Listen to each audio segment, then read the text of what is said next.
Dancing, it's written in the stars.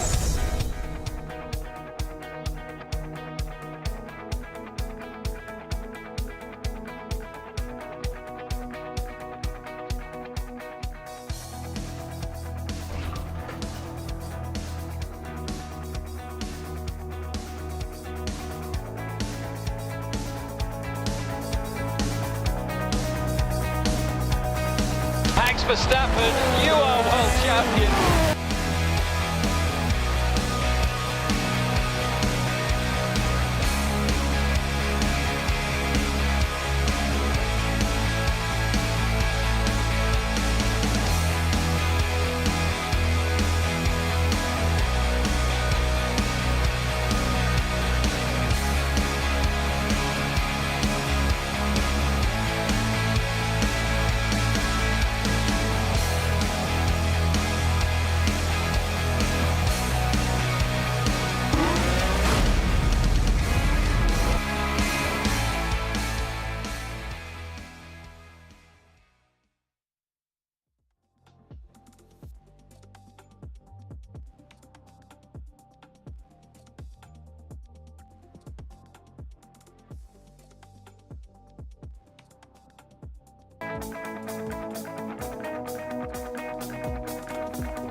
Dancing, it's written in the stars.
Hello. Welcome, everyone. Now, many of you can't actually see me physically, but you will be able to see me and Christina. It's much more worthwhile seeing than me through the screens. Oh, I think we have a mic issue. Your mic issue. Anyway, welcome to Garden Studios. It is really rather amazing to see so many of you here. When we set up Garden Studios, the idea was to create a film studio just the way we would like a film studio to be. Having been in and out of studios for many, many years, the opportunity to try to think about them in the way which we always wanted them to be. And one of those criteria is that you want a studio filled with geeks. And tonight, I feel we've reached a sort of a new apex in our existence with filling this space with geeks. And I think it's also a little bit to note that as an industry we have come a long way. It feels like yesterday we were fumbling around at Rebellion Studios trying to figure out what this virtual production stuff was all about. And some of you are here tonight who were fumbling with us. It is rather remarkable that we have come so far. We use virtual production, I think, a little bit too much. It is more of a catchphrase of how technology-enabled film production is transforming how we tell stories. And I think that is also a great way to think about how we use that as a catalyst for rethinking all aspects of how we tell stories, and who tells stories, and how they're told. And that is a really exciting element of what we're trying to do.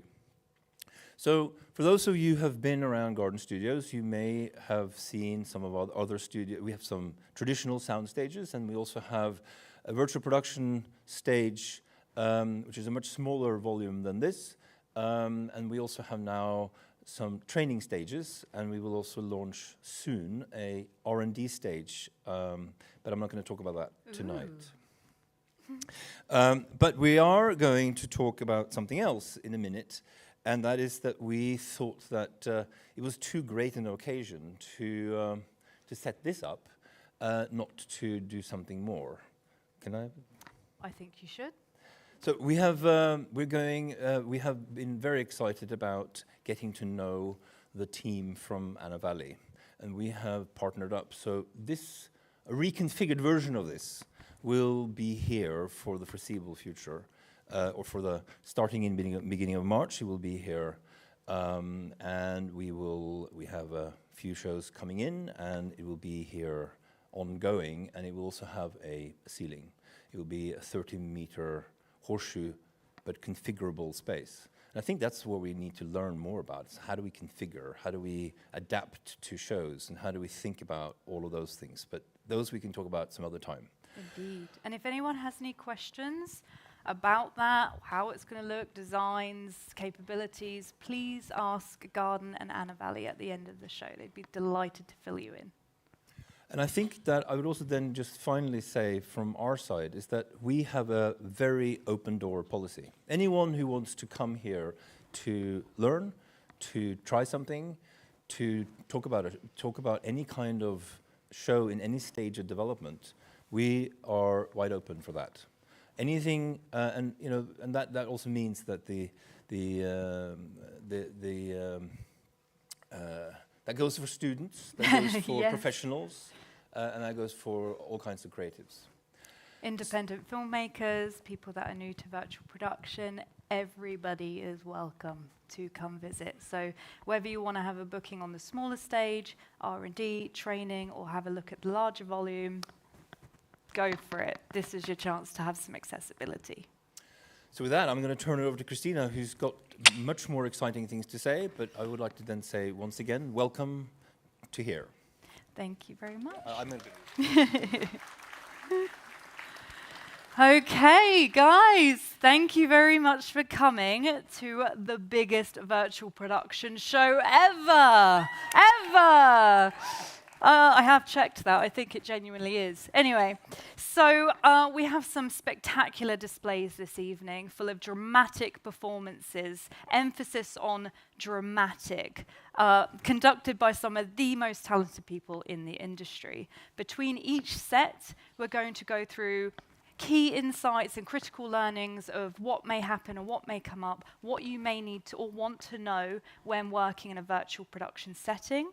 Then we will conduct a live Q&A with the audience and our live stream audience. So your fine selves will be involved. So please take that opportunity to put your hand up. We'll have some people with mics coming through, so use that opportunity. Whilst I have your attention, I'm going to address health and safety. We have toilets on the left, upstairs and downstairs. I feel like an air hostess, just so you know. We got the fire exits on the right, and this is actually a live set. So mind the cables on the floor, please be aware. And without further ado, I would like to introduce our showman, Nana Yao.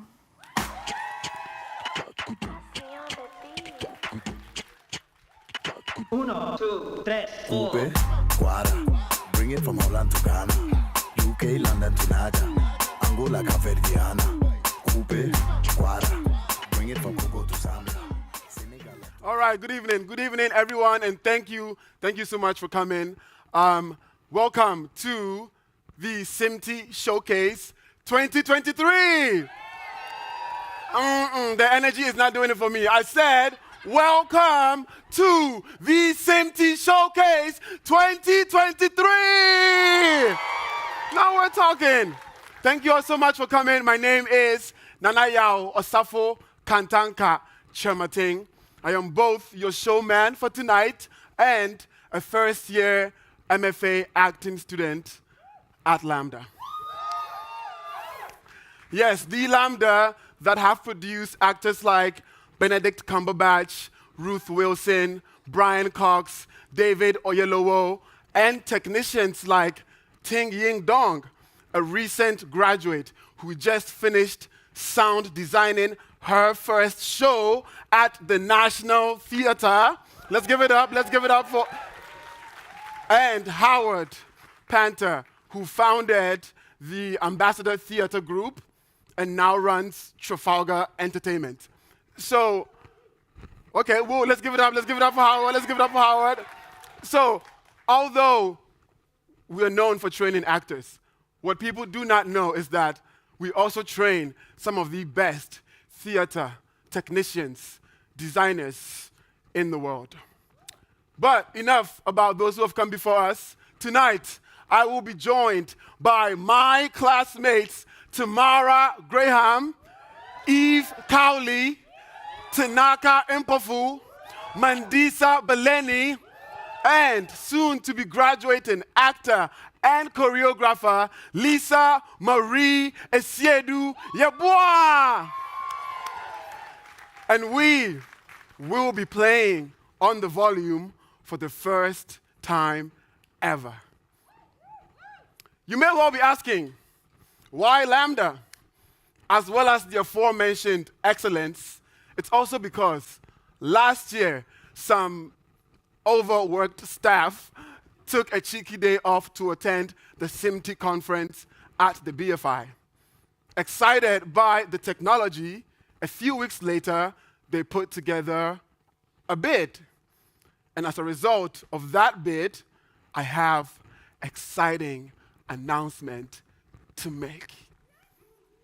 Now, there have been some whispers in the corridors and a rogue social media post or two, but it has been gifted to me to share the news that the Office for Students have awarded LAMDA, drum roll please, drum roll, 1.9 million pounds! The money is to buy theater lights, sound desks, cameras, and tracks, and hugely excitingly for us, a virtual production stage with LED volume. And there's more. There is more. A mocap studio on site at LAMDA's campus in Hammersmith. There is so much to absorb in these emerging technologies. So the showcase today is a celebration of what you know and what we are eager to learn. This technology will revolutionize how we work at LAMDA, from shooting scene studies in rehearsal rooms and films on location locally. We will soon be able to shoot in the Sahara, New York, or in the future. This is going to be great for all of us because the volume will expand our storytelling possibilities and allow us to tell diverse stories from across the globe. And if we, the education sector, harness this technology carefully, we can democratize storytelling, develop international relationships, and train the actors, makers, and technicians of the future to work in VP. It's kind of unreal. I see some of you got my VP joke. Okay. Honestly, this technology has already changed the course of our training. And this is just the beginning. So please sit back, turn off your phones, and enjoy watching some actors work, some experts talk, and watching LAMDA on the volume for the very first time. Are we ready?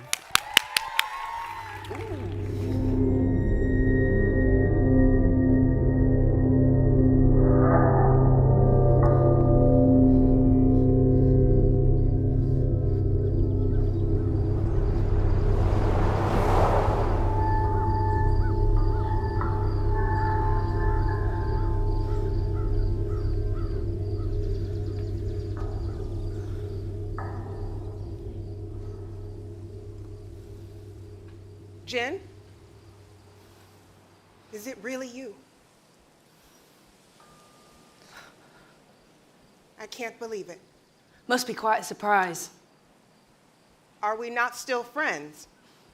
The last time I saw you, you gave me a blaster and a knife and told me to wait in the bunker until daylight.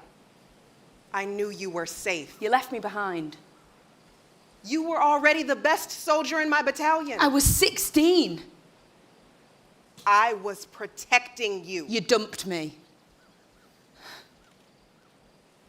You were the daughter of an imperial science officer. People were starting to figure that out. People who wanted to use you as a hostage.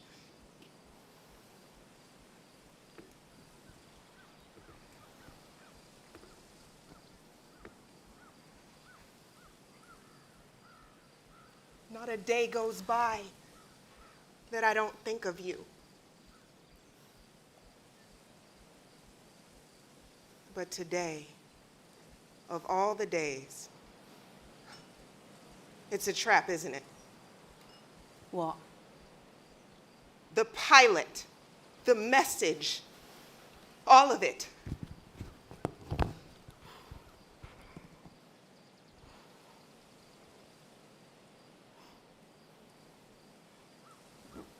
Did they send you?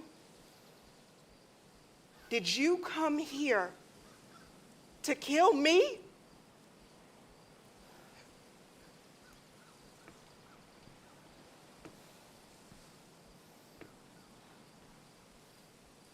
There's not much of me left. The Alliance wants my father.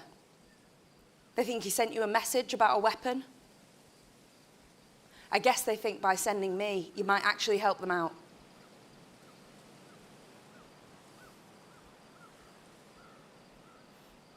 So what is it that you want, Jen? They wanted an introduction. They've got it. I'm out now. The rest of you can do what you want. You care not about the cause? The cause? Seriously? The alliance, the rebels, whatever it is that you're calling yourself these days. All it's ever caused me is pain. You can stand to see the imperial flag reign across the galaxy. It's not a problem if you don't look up.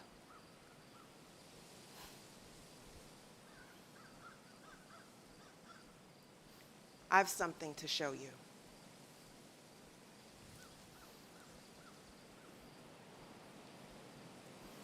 Come.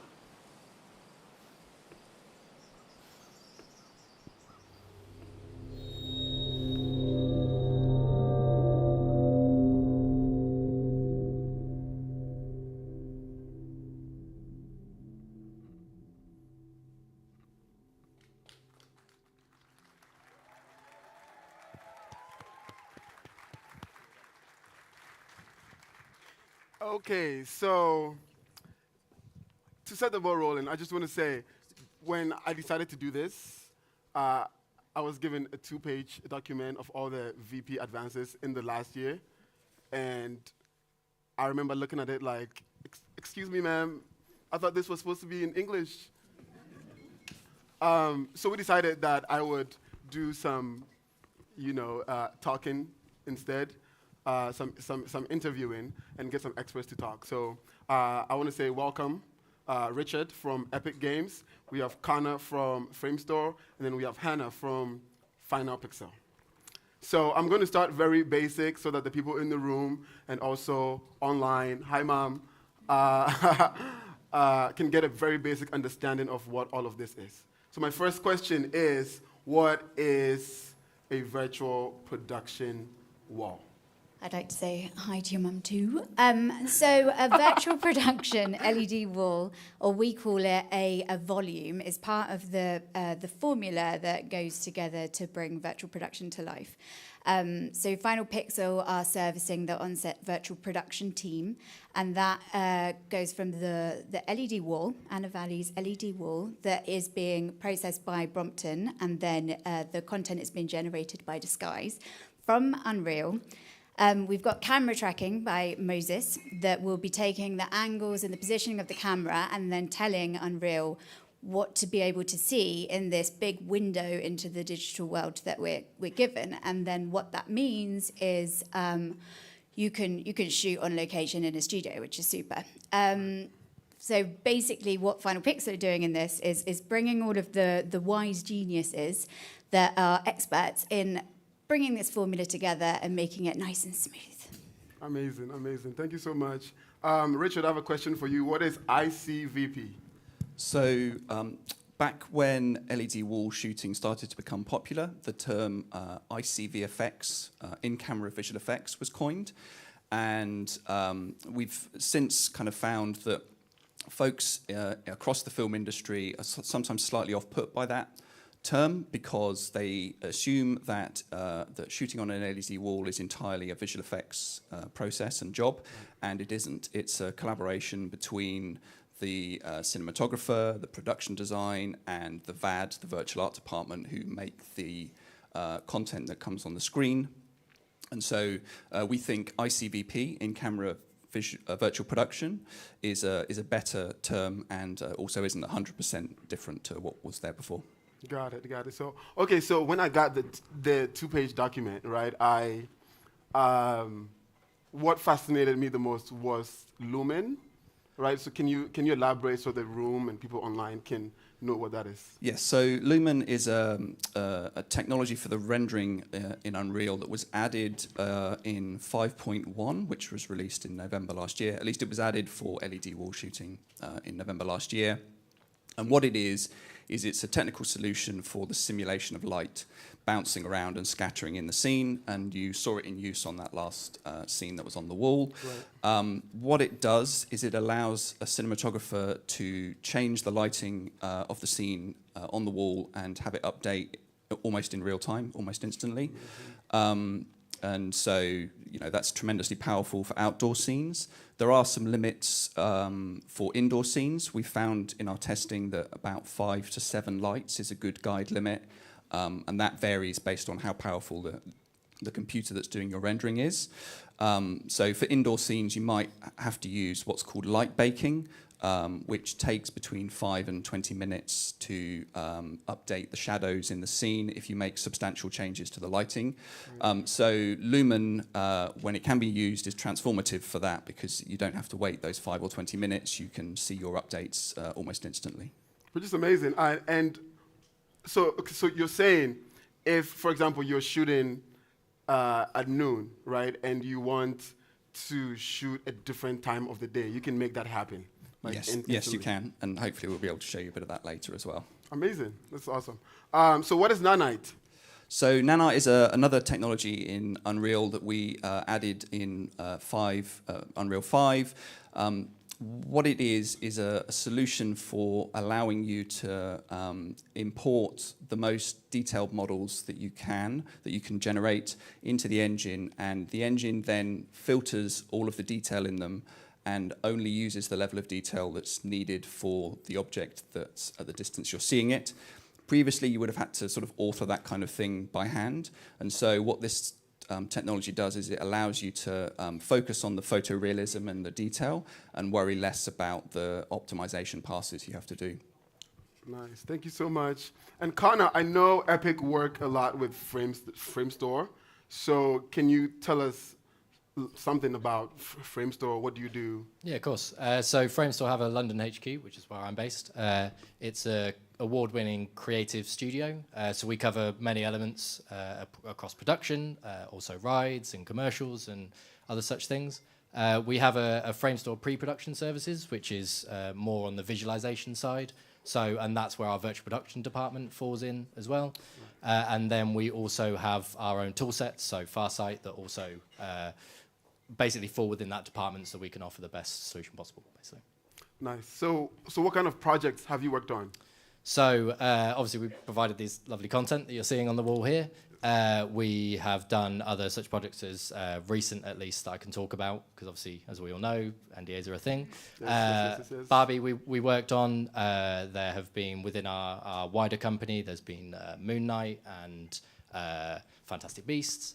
And then one that might be a bit more prevalent in people's minds at the minute is 1899 on Netflix. So that was shot in Babelsberg in Berlin, and it was a large LED volume, around 55 meters, 52 meters wide, and we shot almost the entirety of the show up against that, give or take. But yeah. Amazing. So that's it. You know, I don't have any more questions for you. So thank you so much. This makes a little more sense now.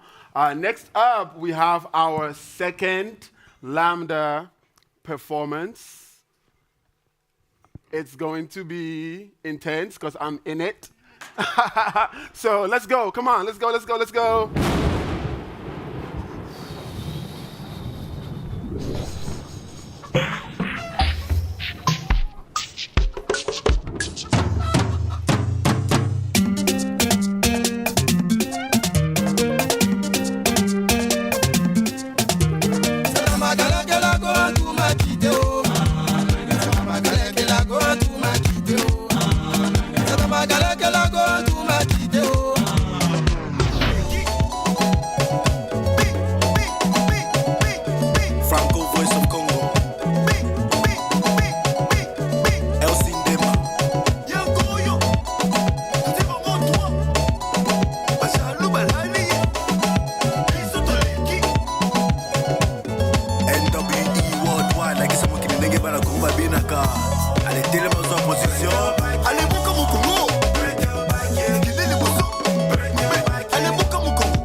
Who am I? The girls them sugar. How can I make love to a fella in a rush? Pass me the keys to my trucks. Who am I? The girls them lock. And I, we make love to precious. But you ever buck a girl with deep like a bucket. Draw for your niggle like your niggle can't stitch it. Draw for your oxen like a cow you want. People, this that war, this that bloodline. On the front line, ready for war. Where you gonna run? Get it loose, get it low, get it low. Why you get it loose, get it loose, get it low, get it low. Oh, oh, gotta protect my grace. Keep it locked in the safe. Don't make me get back to my ways. My power they never take. Don't never take my power. My power, my power. Don't never take my power. My power, my power. They feel away. Oh wow. They feel away. Oh wow. Don't never take my power. My power, my power. Don't never take my power. My power, my power. They feel away. Oh wow. They feel away. Oh wow.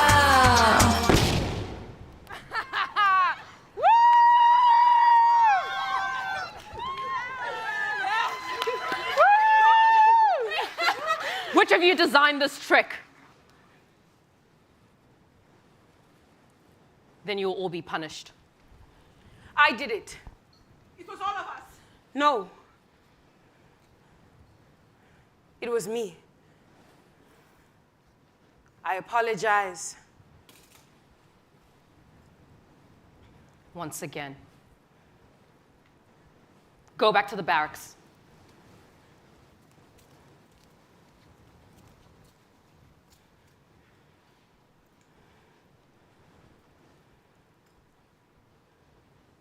How did you make this explosion? You don't need a gun to use gunpowder. You just need a spark.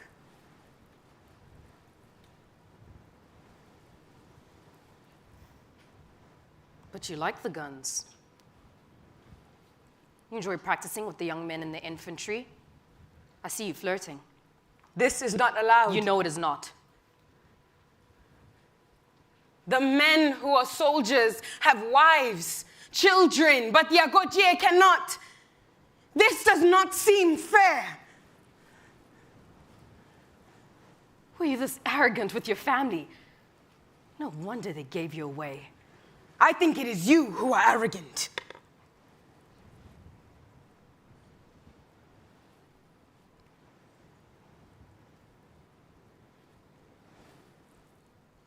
I am a general. I have earned it.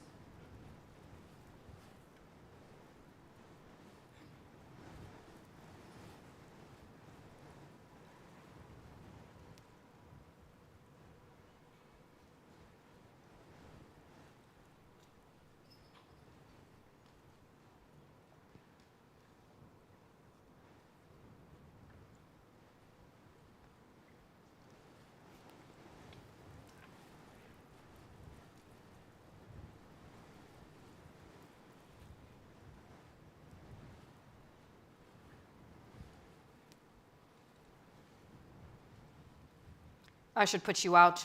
No! Please. I've watched soldiers die because they were not disciplined. Their easy life did not prepare them. I did not have an easy life. I want to be here with my sisters. I want to fight for my king. Your tears mean nothing. To be a warrior, you must kill your tears. Go.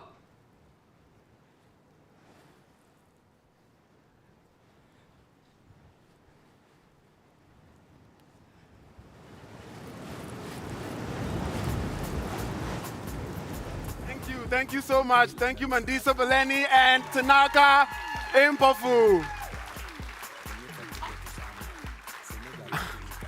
I want to take this opportunity to thank my LAMDA classmates, including sound student Callum Watson, lighting students Jennifer Garland and James Imber, dancers Jade Robert, Sam Bampo Parry, Giovanna Lewis Rowe, and Rebecca Matundu.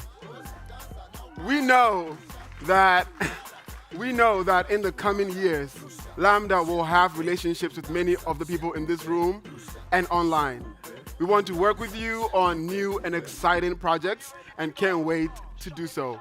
I'm going to hand over the next part of the evening to Ace Ruo at Creature, Bionics, and Target 3D, and we'll finish with an audience Q&A. I'll see you at the bar for a drink or two. Ace.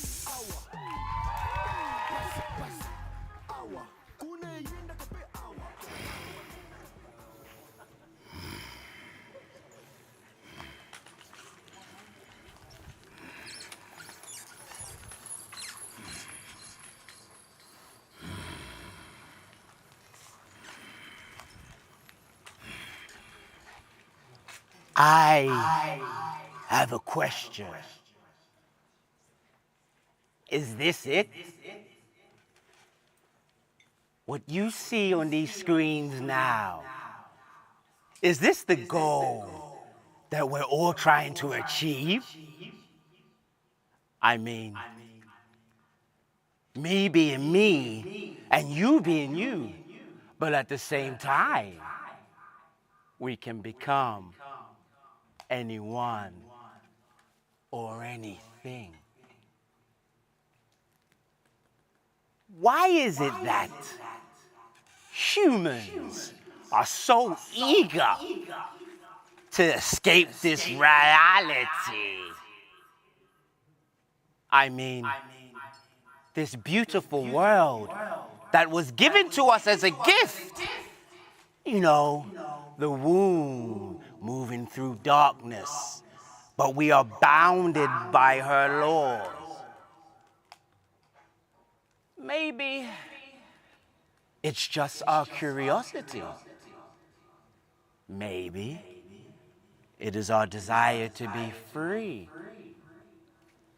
Or maybe we have become so disconnected with nature that we wish to create a world where we no longer have to be bound by nature's laws, but not without the narrative of being in control of the experience of others.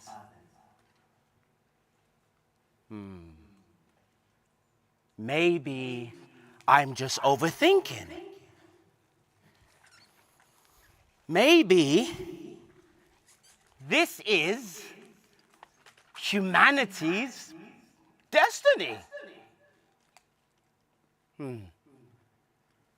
Besides, I kind of love what I've become. The question is, will you love what you become when the time comes? But I am tired.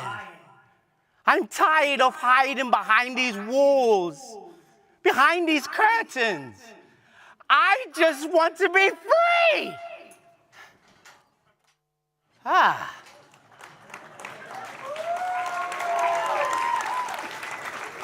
That is more like it.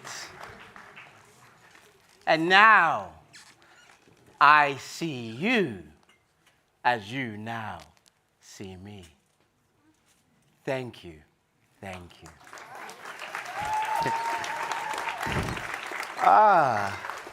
Hello, everybody. Hello. So my name is Ace Ruel, and I am the director of Creature Bionics. And Creature Bionics is a character production company that focuses on creature and fantasy character performance. So what we do is we work with productions on helping them to get the best performance from their creatures and fantasy characters. So that could come from doing character dev, that could come from doing mocap, as you can see here with Target 3D, the beautiful team that set this whole rig up. And we brought our practical effects, which is what my company made, which are monster legs. And if you see my little tail, you know, we do a little wag right there. See my tail right there. And what we do is we think from the actor's perspective and how can we get the actor to be the most closest to the skeleton of their character? How can we help the actor to embody their character and at the same time provide better VFX reference and better mocap data. So what I'm going to do now, I'm going to come over there to the virtual production stage, and what I'm going to do is give you a comparison of two videos. Same character that you see over there, and you're going to see what I done as a performance when I had none of this on, and a performance when I had it on. And we're just going to do generic stuff because in reality it's easy to do the fancy stuff, but in the world of motion capture, we want to see the generic stuff, how you walk, your idles, your turns. These are the things that are most important, especially for video games. So this mocap's going to break because once I leave the volume, it's over. So say goodbye to this live character. Bye, everybody. Bye. Okay, let me take this off. And I'm going to walk over here. Cool. Yes, yes, yes.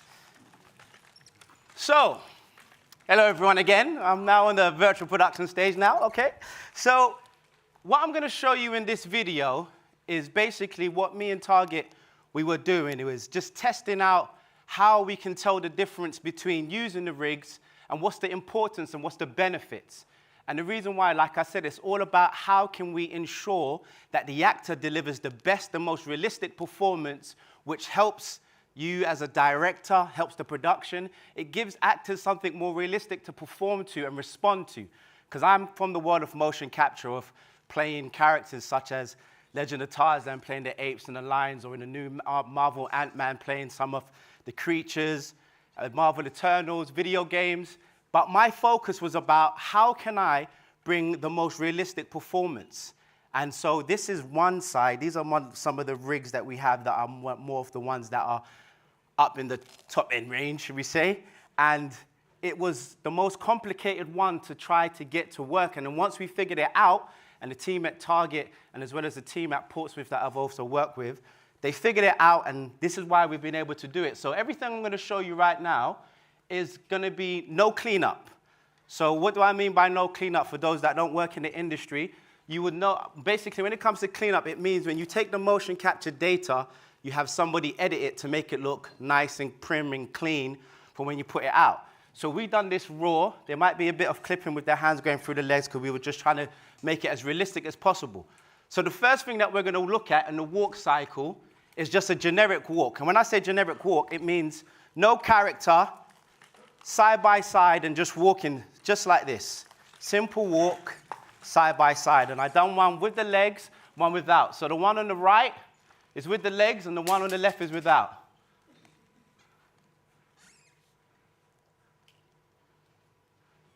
If you just pause that. So just looking at the video from here, you can see with the creature that I have, already from just having the digi legs and doing a normal walk, it already gives me a nice gap in between my legs. Because you think about it, when you want to become a creature character, there's a difference between me being like this and me being like this. And then when you add sound, now if I go to that normal human body, it's not going to have the same effect. You understand? So you have to also understand that the physicality is very important as well as the sound. So I'm going to keep playing it, and so you can see from different angles. Even from the, oh, you see my little beautiful tail just swagging there and everything. Yes, I like it. And even with having the tail, it makes me know that there's something there, that there's something behind me. All right? So this is just walking from the different, and here's the side. And you can see the distance that I get from walking normally. There was no exaggeration in steps.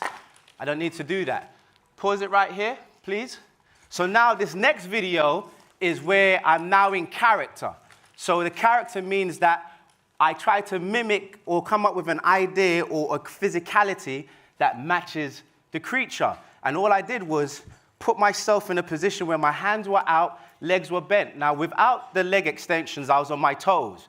Because as you can see, most monsters, those that work in the industry, most monsters or fantasy characters seem to have digi legs, meaning they have a reverse knee. So for me as an actor, yes, I know that you can retarget my normal walk onto the character, but if I want to be able to embody the character even more, I'm going to try dig deep to get that physicality. So here we're going to do it. Now we're going to have both. The same thing, we can play it now and have both walks.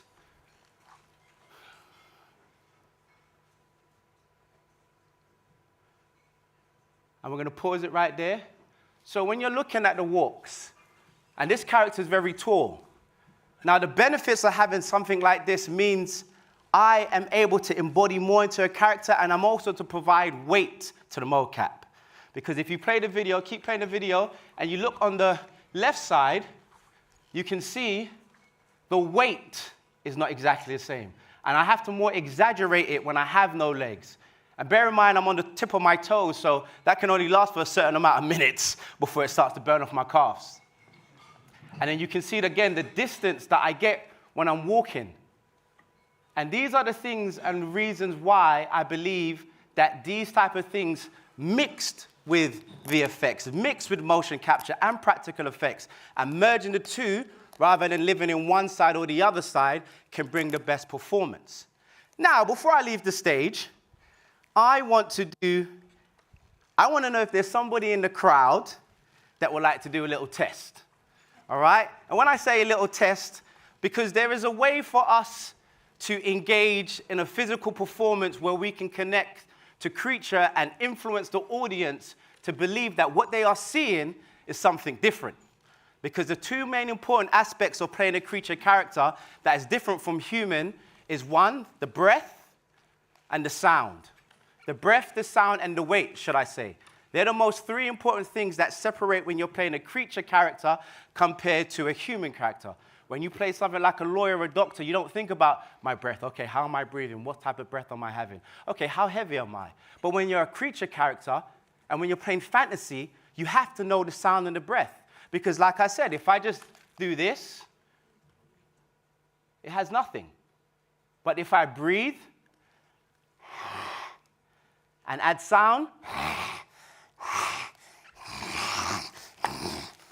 there's a difference. All right? So I want to know, is there anybody brave from the audience? Anybody brave from the audience? Yeah? Yeah? Here to come. Come through. You can come as well. Both of you. Both. All right. So here we have an actor. All right? And here we have somebody that's not an actor. Now, no, but let me tell you why it doesn't really matter. Because when it comes to acting as creature characters and fantasy characters, it's still subjective. It's very subjective because they're made up. No one can tell you that this is the right way to act like a zombie. Because, we don't have any zombies yet, but you know what I mean. All right? But when it comes to creature and fantasy characters, if you are willing to give yourself to becoming this character, to being it, to using your senses and forgetting about thinking, oh my God, this is who I am, people are watching me. No, because I have to try and influence the audience to believe that the sound and the physicality that I'm having is real. So we're just going to do two things. So you going to give me your all? 100%. Are you ready to give your all? I'll give it a go. Okay. So we're just going to do 1, 2, 3 basic things. First, we're going to have a physicality. And all you're going to do is have your left foot forward just a little bit more. Yeah? And turn a bit to the angle, just a little bit to the side. And you're going to bend down just a little bit and have your hands like this. All right? And all you're going to do is first, you're going to know your character's breath. So your character's breath is going to be quick. It's going to be... And you see when you do it, can you see how naturally they go up and down? Now, all we're going to do is add a sound. And the sound could be anything you feel. It can be, it can be anything you feel. All right? So close your eyes. When you open your eyes, you will become your character, your creature. You must remain in it. You must be in it. You must feel and see that everybody that is out there is food. They're in your space. This is your food. So when I pat you on your back, what you're going to do is stay in your physicality. You're going to breathe and make your sound. In 3, 2, 1, go.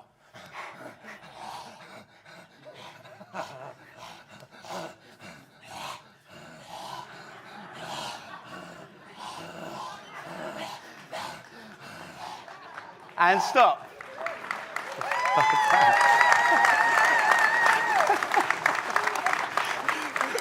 And no, this wasn't like chosen before selected with this guy here, I'm telling you, yeah? And this is what I'm saying, it's all about you being within the character and giving yourself to it. Yes, when it comes to video games and certain things, there's certain logistics that you need to know and understand when it comes to mechanics, especially in video games. But when it comes to just being, it's all about you just accepting that this is what it is, forgetting the opinion, forgetting what you are, and just becoming. Guys, thank you. Thank you very much. I appreciate it. Thank you. Thank you. So guys, I just wanted to say thank you and definitely give a big thanks to Target 3D because without them, it was not possible. So please make some noise for Target 3D. And guys, I hope you enjoyed what I had to say and I'll see you guys after when we get drunk. Yeah. Thank you. Ready? Okay. Are we having fun? I hope so, because that's the last performance. But on a serious note, we're going to redress the stage and get ready for the live Q&A with you guys. Whilst we do that, I just want to remind everyone about SMPTE's On-Set Virtual Production Initiative. It's a rapid industry solution of knowledge-based learnings that we're curating so we can have a tool set to deal with the complexities of on-set virtual production. So please do check it out. And if anyone, in fact, I challenge all of you after a few drinks to tell me and say what SMPTE means. And whilst we're sober, some of us might not be, I will remind you now, the Society of Motion Picture and Television Engineers. So I look forward to testing you on that challenge. And on a final note, whilst I have this break, I would like to dedicate this moment to a dear friend and mentor of mine, Edwards, from the Great British Camera Technician Guild.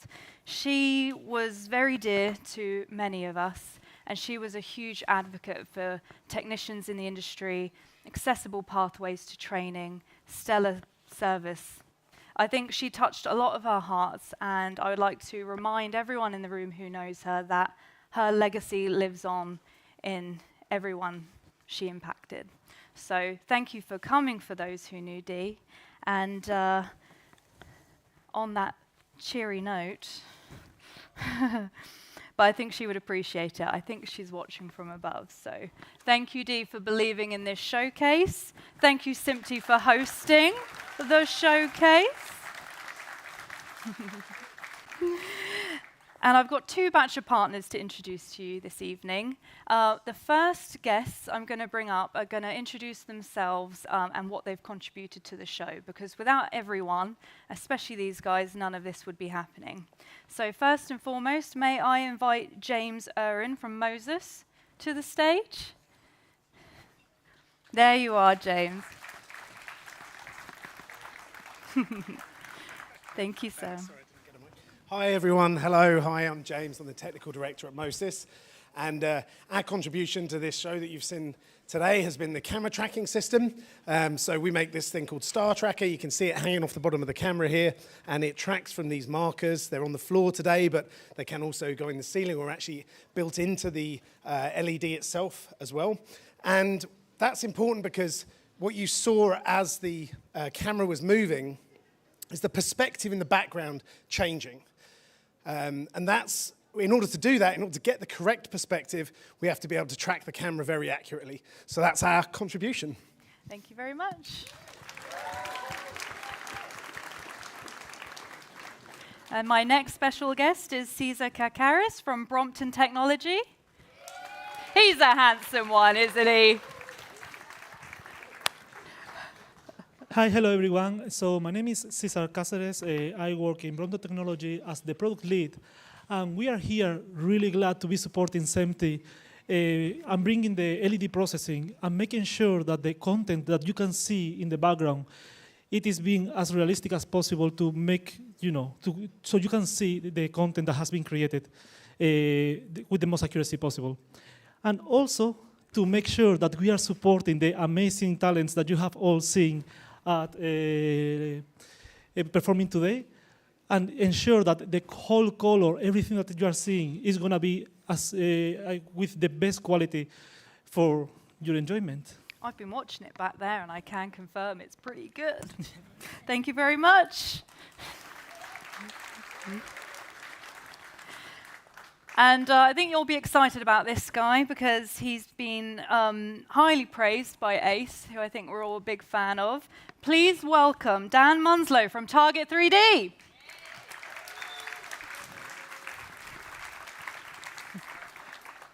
Thank you very much. My pleasure. Dan Munslow from Target 3D, executive producer. So glad to be invited by SMPTE and Anna Valley and work with Ace from Creature Bionics to provide the motion capture volume there.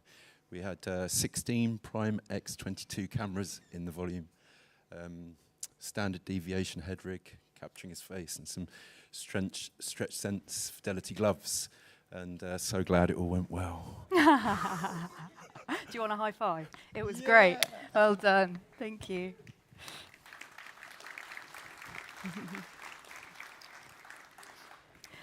Next, I'd like to welcome Matt Cowles from ETC.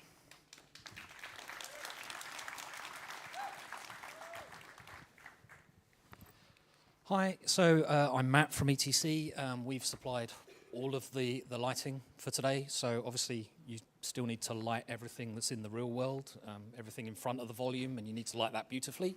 So we've provided all of our full spectrum LED soft lights, some full spectrum LED hard lights, as well as all of these moving lights. And on top of that, we've also provided the control surface that allows us to not only turn the things on and off, but we can also manipulate the spectrum and the color depending on what we're shooting. Thank you very much. And who doesn't like good lighting? I certainly do. Almost there. So next, I'm very excited about this one because he doesn't come out very often. We have Pete Kirkup from Disguise, ladies and gentlemen. The man, the legend. Yeah, hi everyone, I'm Peter, and as we said, I'm from Disguise, so I'm the solutions director there, and Disguise is providing the volume control system, so that's the system that's driving the pixels to the LED processors, taking data from the MOSIS system for the tracking, talking to Unreal Engine and controlling that, and generally making sure that everything shines beautifully and makes the volume work all the way through the show, time-coded, whatever it happens to be that we're doing. That's Disguise. Thank you. Thank you. And it has worked beautifully, Pete. Thank you. So last but not least for the first batch of special guests is Lee Davidson from, now before he comes on, I'd like to say Lee Davidson is from Solent University. I am from Solent University. Everyone put your hand up who's from Solent University. Yes, I see some. Thank you, alumni. So please welcome Lee to the floor.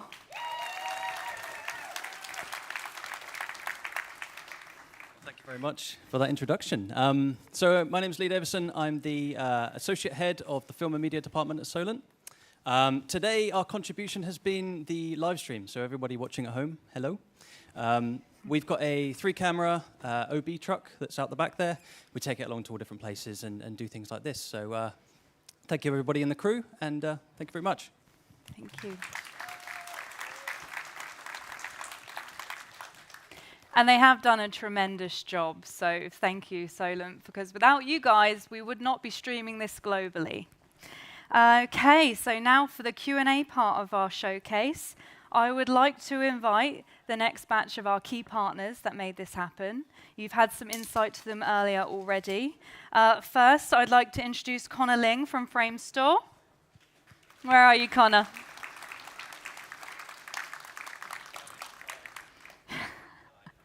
Yeah.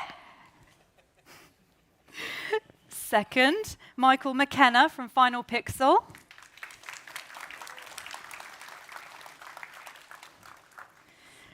This one's a mouthful. Mark Pilbara-Skinner from Garden Studios. Thank you for letting us in your humble abode. Okay, Ace, come on over.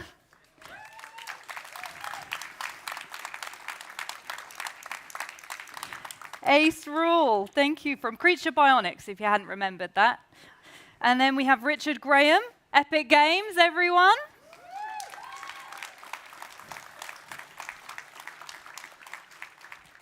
And last, this one's very close to my heart. She's becoming a dear friend, and she directed a lot of these performances. So please give a loud applause to Michelle Bernard from LAMDA.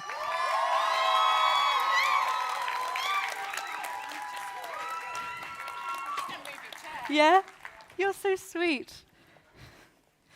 Okay. Right, I probably should stand first and foremost. So who would like to ask our first question? I'm going to give you this to you in case so we can pass it down as and when we get. We have Martha and Ibrahim with mics. Any takers? Any questions? It can even be, what's my number? You got mine? Yes, you do.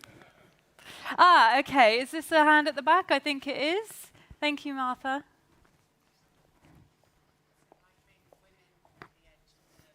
I love it. They're trapped. Hi. Hello, Christina. Hello. My question is, why is it that when the camera's moving, the background's moving behind the screen? I kind of have a sense for why, but I'd be intrigued to know how that movement is defined and realised. Who would like to take that one? I'll give you the mic if you like. That helps. Well done.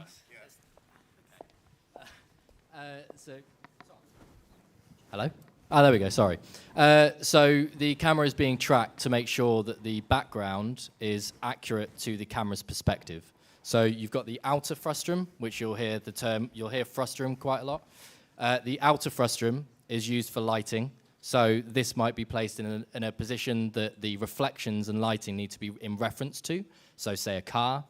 And then you'll have the inner frustrum, which is accurate to the camera's perspective. So from where you're standing, it might look slightly strange, but in the camera, and when you viewed it on the screens, everything is pixel perfect to the lens. So you may have heard no parallax point before, so in photogrammetry, this is basically where we're calculating to make sure that when the physical actors are in stage and the virtual, we can extend perfectly out into the virtual.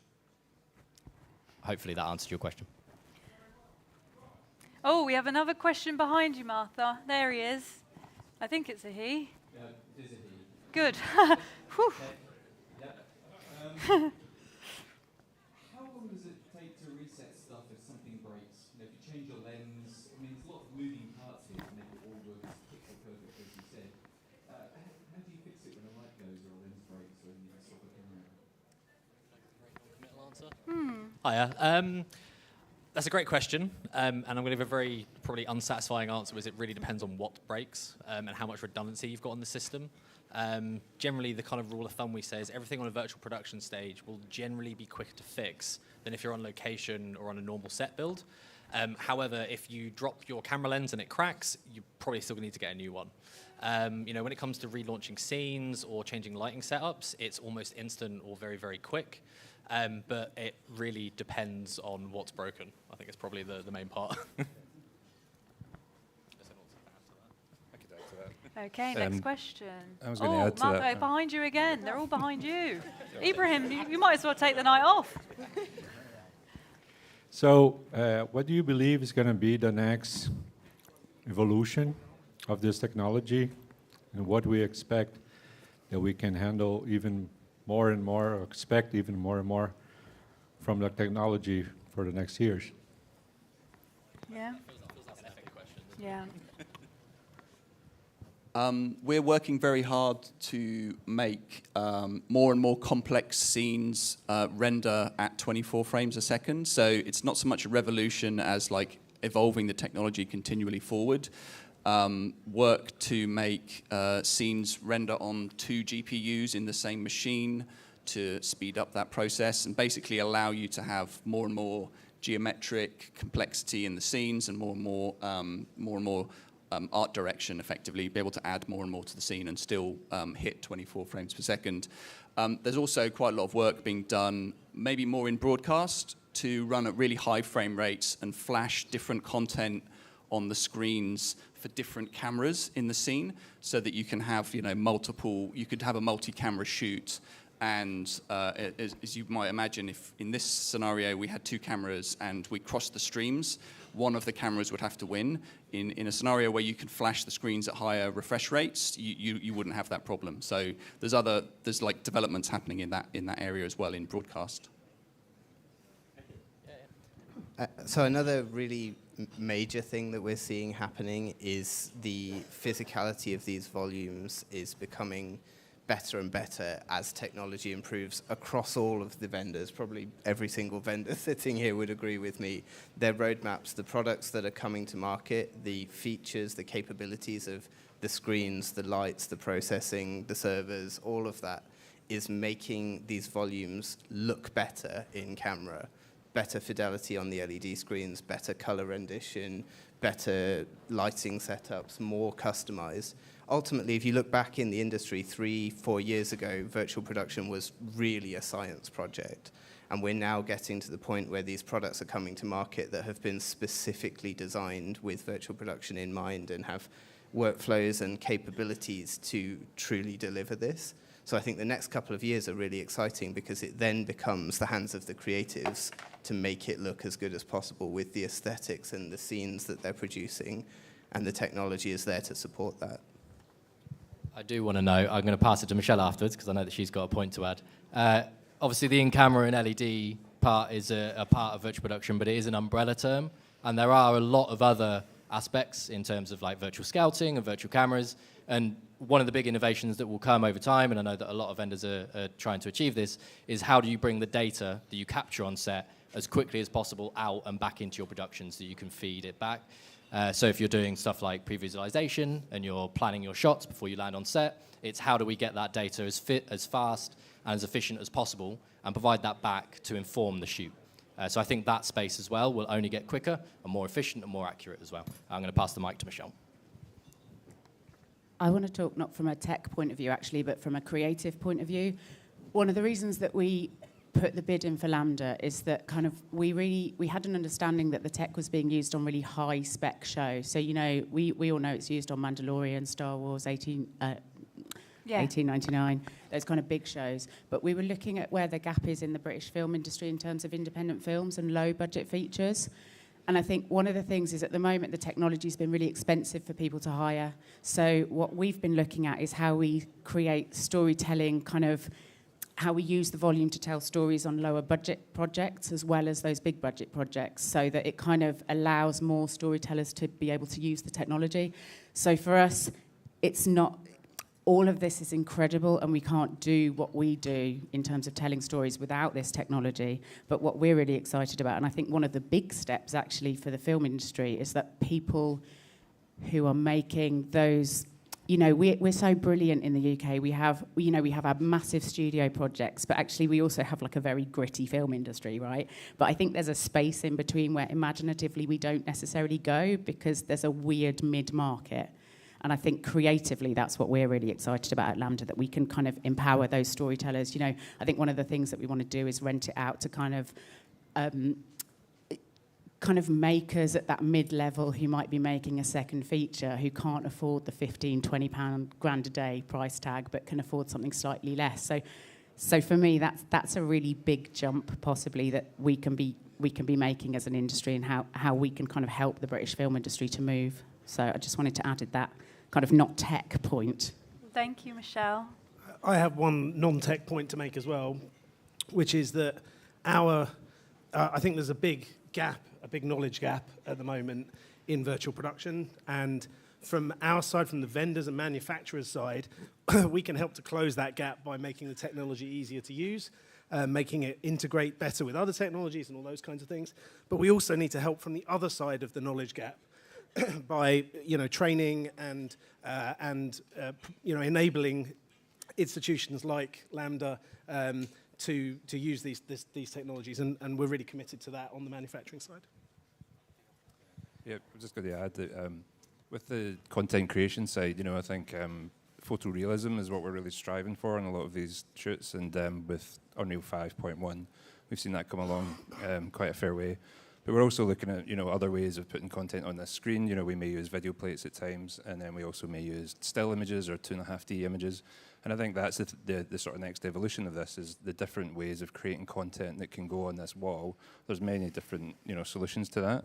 And the more that are kind of easily accessible to, places like LAMDA, the more that we'll see more people use virtual production. We've been working with an artificial intelligence-based system recently, which is creating content, essentially instantly that can go into 2.5D on the wall. It's got a bit to go, but you can see things like that where you're able to create the backgrounds that are high fidelity in a very quick way for certain productions.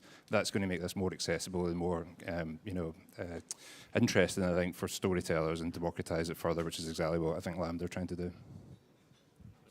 Yeah, no, thanks. And yeah, just to add to that, that's something that's very close to Garden Studio's heart, is making sure that we've got innovation and training and democratization for everyone. We've been very lucky to deliver, I think, about 80 plus shoots in the last 2 years. We've been open as a VP stage, and that's been across everything from advertising, short feature films, parts of much larger productions. And something we've seen is, there's all these crews that really want to use VP, but they're just a little bit afraid of it because they don't know what's possible. And people were taking the risk 2-3 years ago. Now we're starting to see more people that it's their first time, or it's their second time, or it's their third time. And by working with all of these different productions, and now we've opened up our training stages, and we've got multiple other VP stages, it means that those slightly smaller ones that are more accessible for people like the Met Film School, our other education partners, has just meant that we can keep the UK being such a powerful centre of storytelling and filmmaking by making it accessible to everyone. It's something that I think everyone on this panel is really excited about. Caesar, did you have comments? Yeah, I was going to highlight as well that, obviously, and that's why everybody is talking, video is an amazing technology. It's evolving. It's always evolving, always growing, right? And that's why everybody has something to say about innovation. But at the end, what we are trying to do, to your point, is just make sure that we enable the maximum flexibility to creatives to do what they need to do, to be able to, to represent what we have been doing in real life, but with all the imagination, without the limits of physics or anything like this.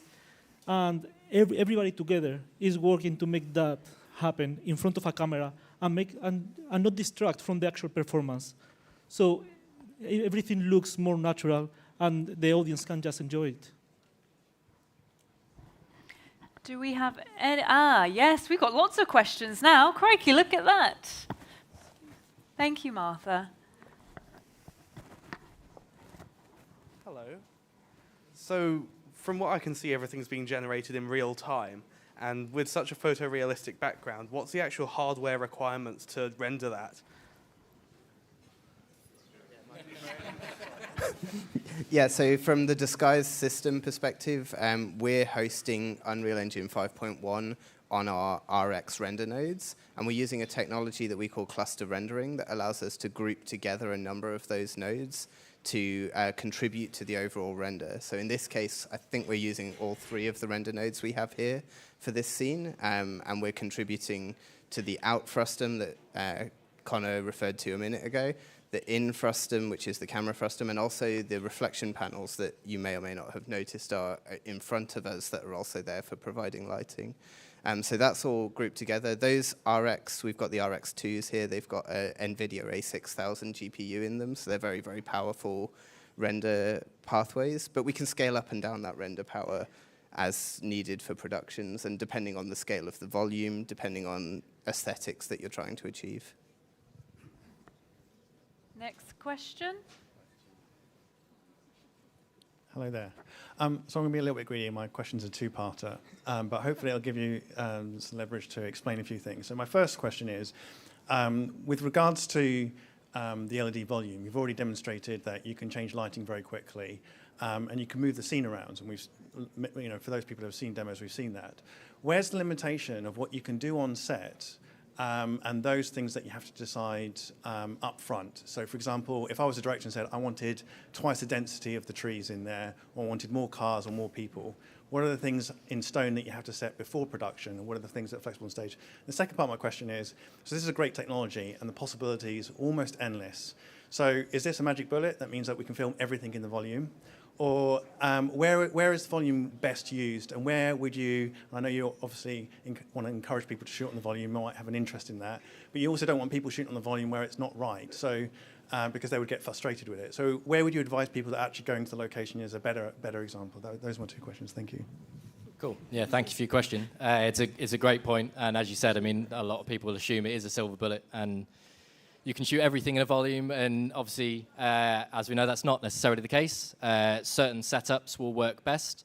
As the technology develops more and more, we might close that gap on some of the things that struggle a little bit. We are working with, when you work and innovate on the edge of technology, there are always things that potentially you reach the limits, right? And there's definitive, things you have to work around within the LEDs, or when, as you said, I mean, when the content is this high fidelity, we have to be careful of performance and stuff like that. So there are just certain things that work better.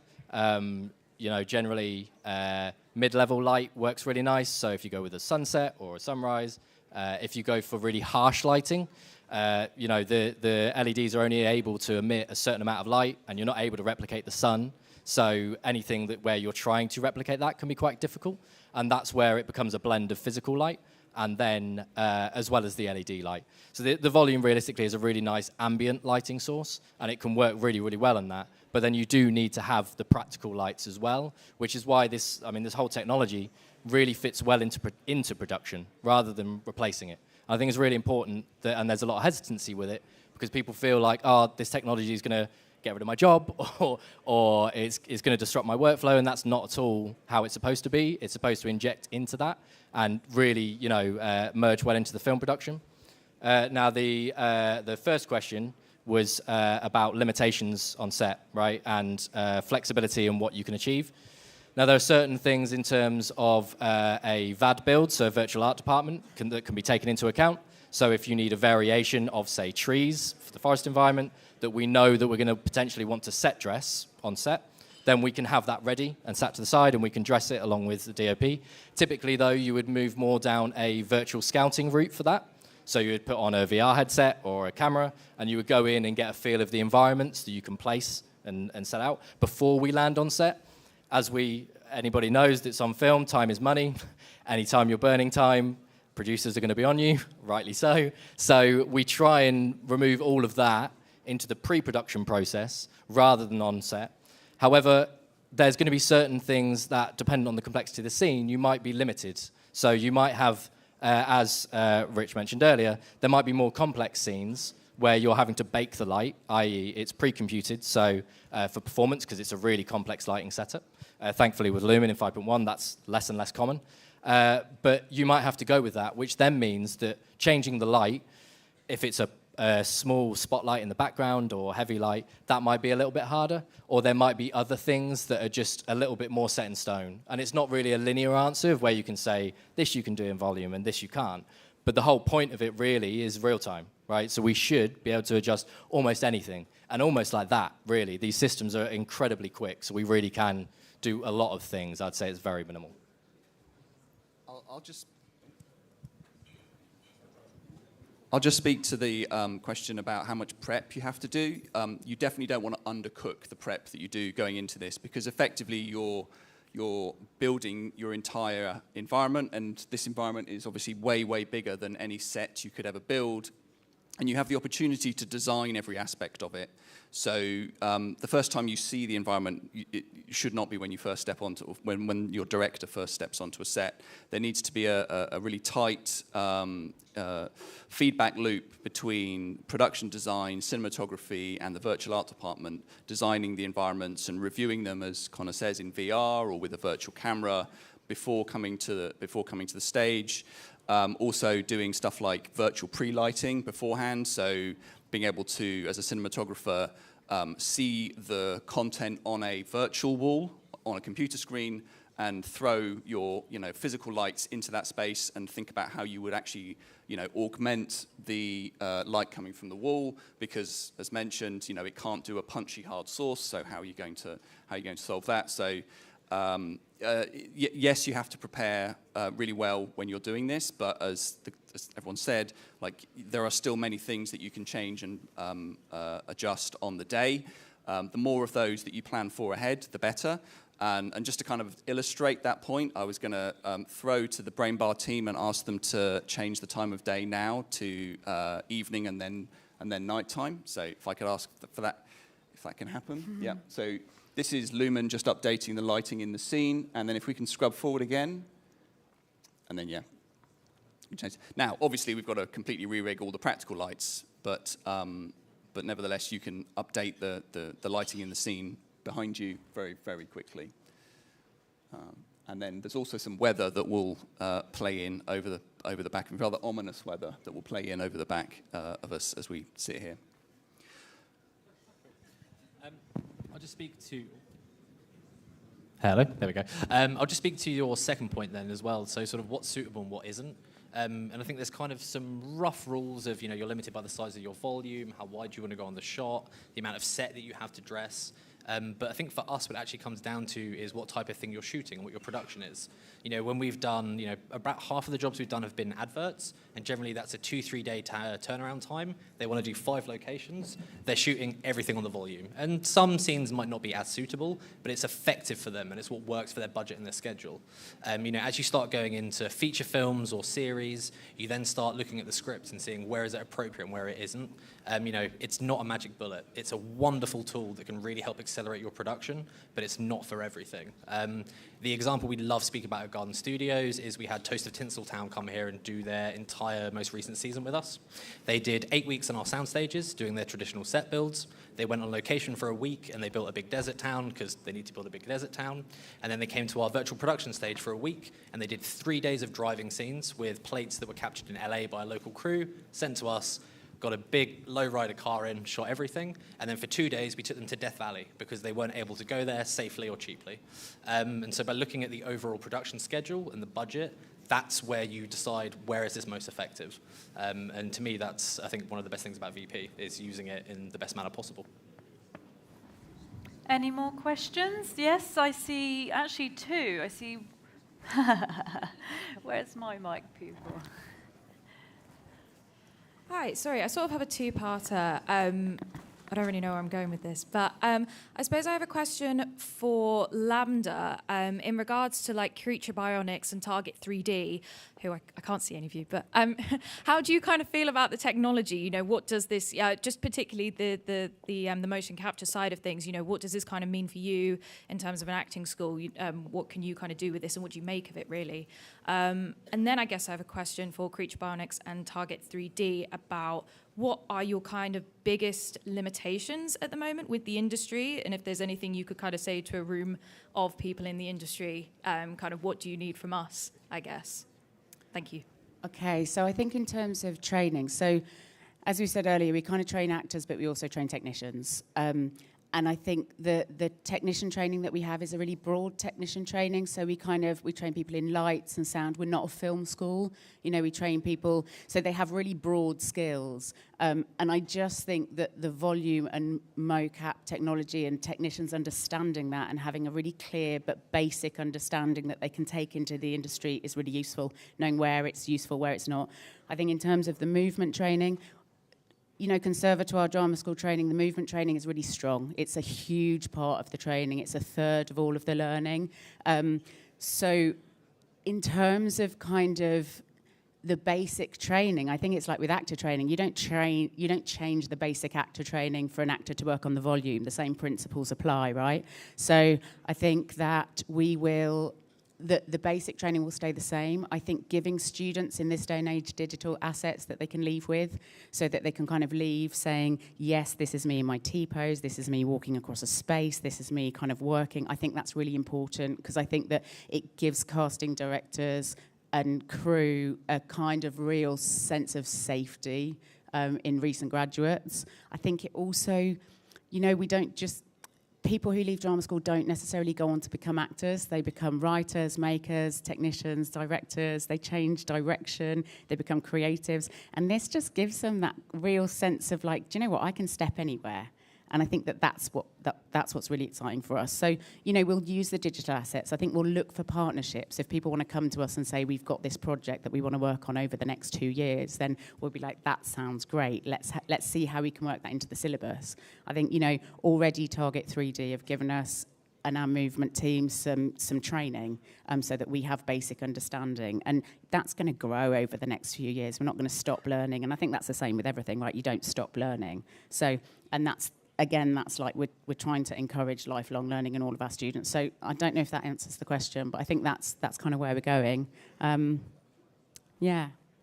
Yeah, going off what was just said, to be honest, when it comes to motion capture, I feel like, and the way that everything is going, moving forward, one question that always gets asked is like, do you feel like actors are going to be out of work? Are you going to be out of a job and stuff, in the sense of, because of new technology, and I never believed that, because there's always going to be people, especially with mocap, because when it comes to video games, film is one thing, but when it comes to video games, there's a lot of things in regards to like video games mechanics and using locomotion and stuff where you can buy assets and you can buy stuff that does, and you know, with AI now, it could probably, you know, have a particular walk in the future from a particular character, but there's still that essence of that realness that comes from an actor.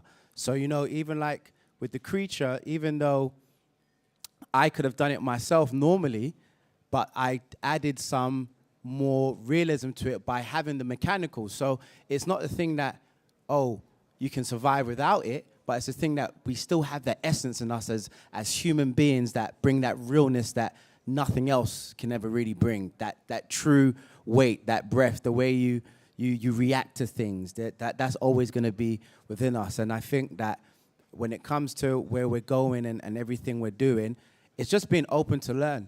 And there's nothing that you really need to change in regards to motion capture when it comes to the acting side. The only difference between the normal way of acting and mocap, I would say, is the video game and just learning the techniques, which is like dance. I could call it as dance.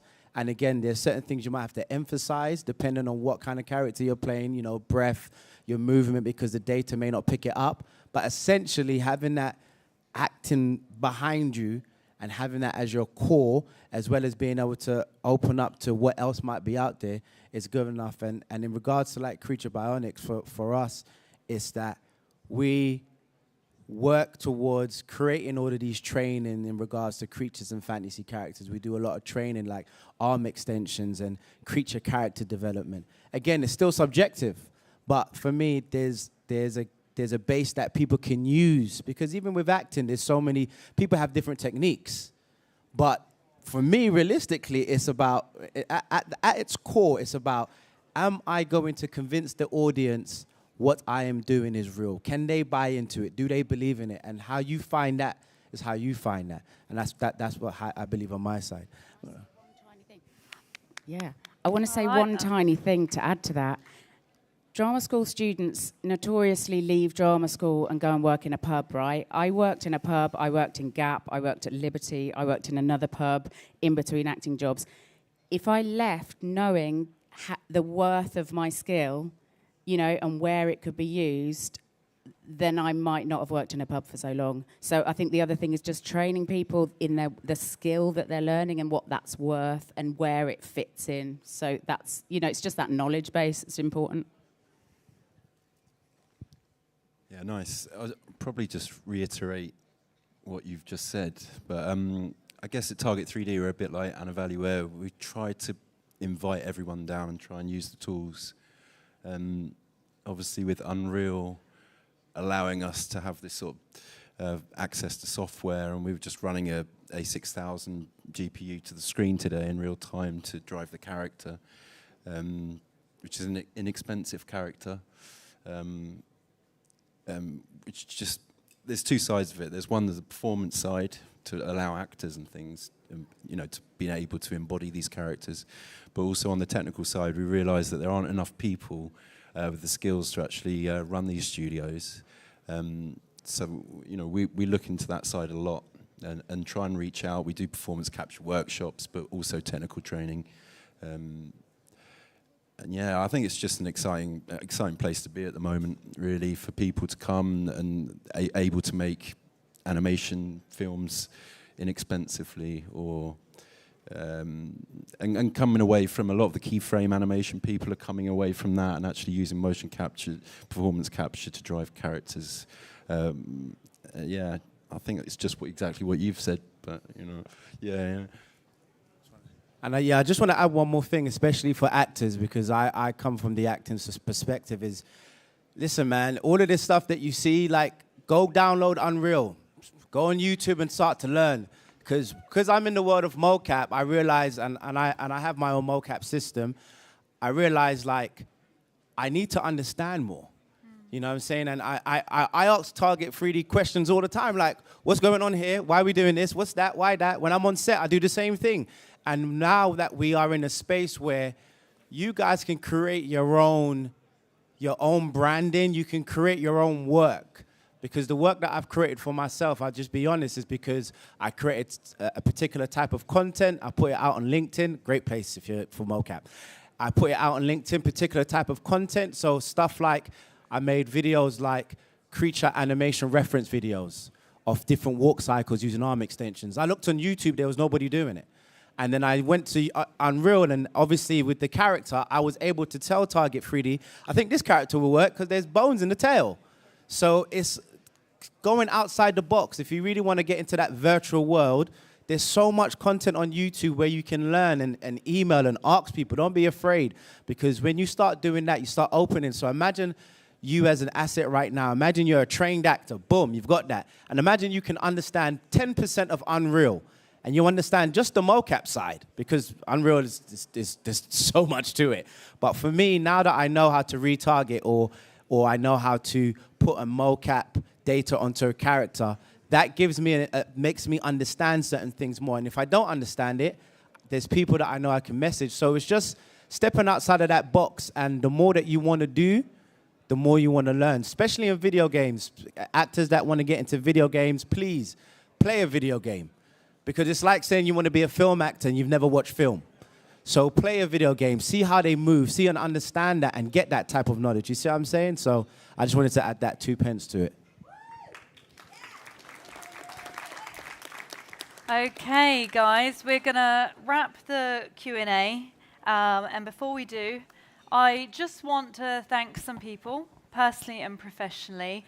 I'm going to start off with James Bennett, our official media sponsor at Televisual, for taking also part in the interactive demonstration with Ace. Very brave. Unplanned. I've alluded to Michelle already, but I'd also like to thank Amy, Ross, and John at LAMDA for really putting on a show, guys. Thank you. For Buffy, our cinematographer. Julian White and Matt, our gaffers for the show. Elise and Maya from costume and production design, to which made a great show. And to thank our audience who are watching this globally. I know we can't see you, but hello and welcome, and thank you for listening.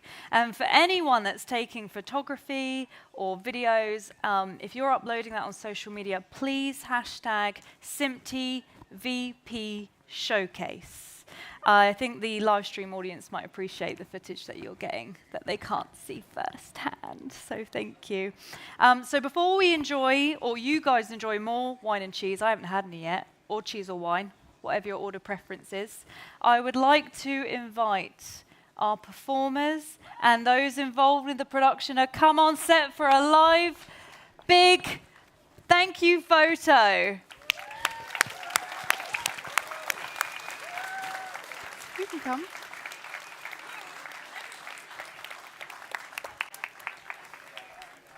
Please do, please do. Yeah. Yeah.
you.